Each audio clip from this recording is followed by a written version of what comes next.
Speaker. Honourable Tau Henry. Mr. Speaker, tēnā tātou katoa.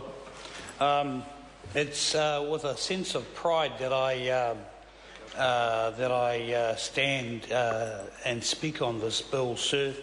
It is about 10 days away from the 100th anniversary of the election of my great-grandfather to this House. And from 1914 to 1938, he represented the Northern Māori electorate.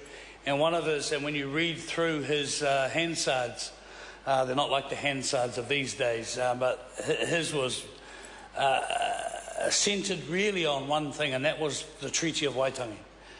His time, 24 years here, was centred around making sure that was the jewel in the crown. Waitangi was the jewel in the crown. And I stand here with a sense of pride that my great-grandfather was able to do so much for the nation in terms of actually getting the place running, being a member, an inaugural member of the Waitangi National Trust Board, and having also served on it when I was the Minister of Māori Affairs. Sir, I just want to take a brief call to mention a few names and also to say that I'm looking forward, actually a bit serendipitous that this may be my, I see Mr. Harawira has been out figuring out what serendipitous means. But anyway, I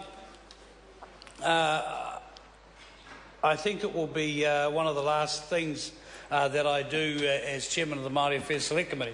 And I'm looking forward to going to Waitangi and listening to some of the kōrero there, the submissions about what we are doing.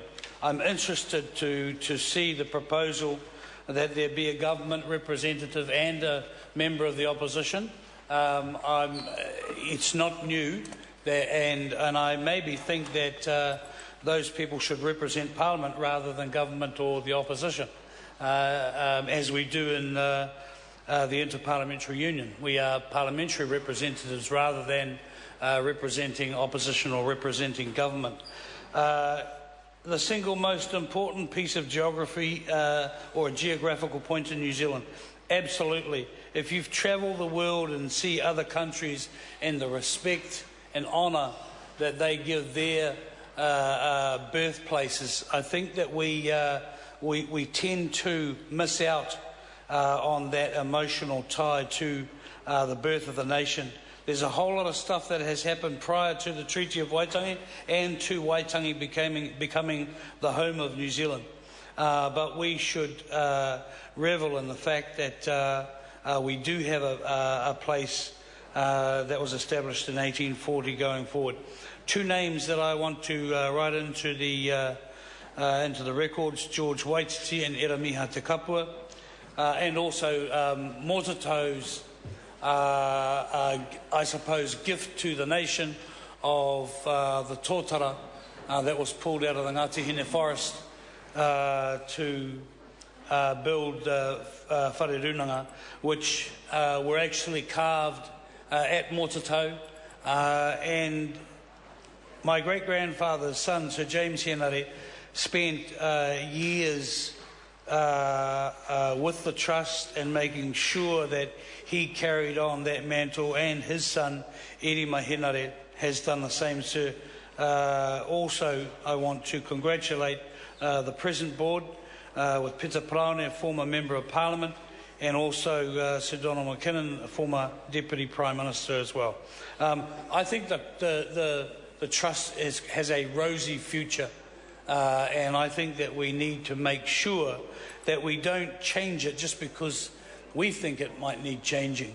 I think we should definitely listen to those that come before the Select Committee with their views. On that note, sir, thank you very much. The question is that the motion... Are you... Someone seeking a call? Yeah, I am. Mr. Speaker. Meka Whaiteri. Mr. Speaker, tēnā koe, Mr. Speaker.